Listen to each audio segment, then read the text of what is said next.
Okay, now that we have our folders set up, and I do mine by topics, let's put some work in there. Let's create an assignment now.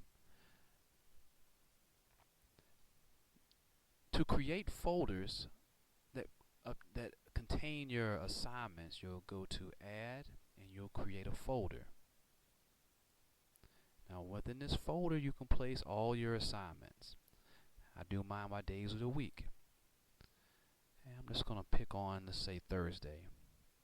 Well, if you want a student to submit something to you, you need to have an assignment generated that allows for a submission box.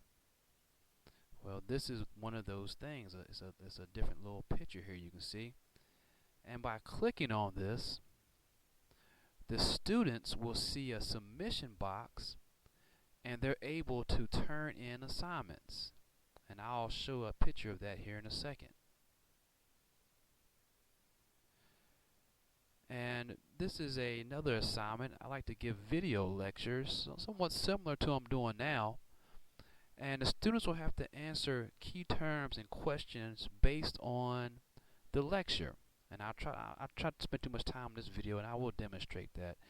And once they submit it, as a teacher, you're now able to go back through and view each assignment to see if they got what you wanted them to gain out of it, to see if they did it, period, you know. Because sometimes you ask kids to take notes in class, they don't take half notes. Sometimes they do, not all. But this way you can verify they took notes and verify they understand what they're writing. But you can grade it here, leave a comment if you so desire, and then submit it. Don't forget to hit submit, or you have to do it all over again.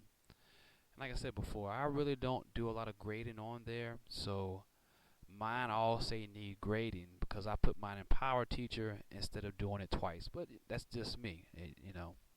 Okay, let me stop talking here. Let me pause this so I can show you what I really want.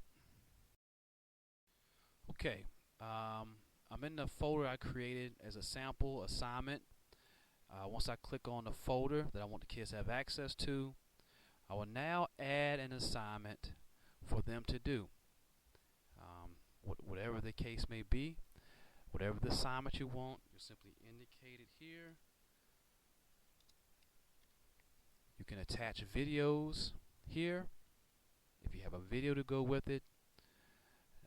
Another awesome feature is you can attach resources from your Google Drive or from resources you have saved. And I have to go through this another video.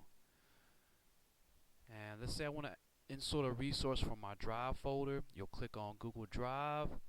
I've already signed in. It may ask you to sign in. And if say you just created something, it would appear up here, and then you would click on it.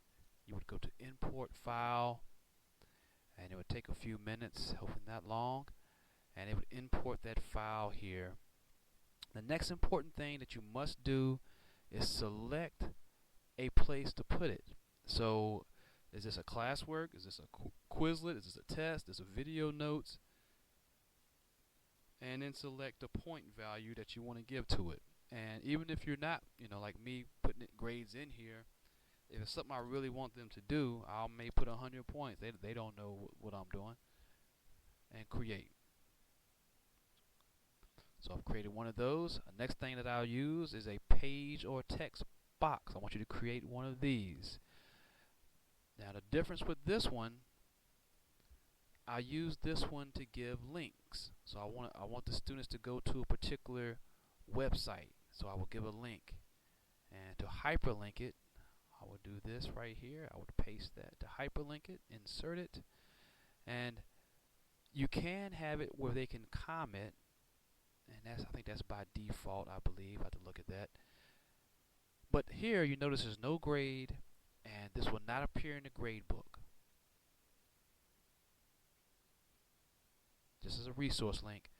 And the last one would be a test or quiz.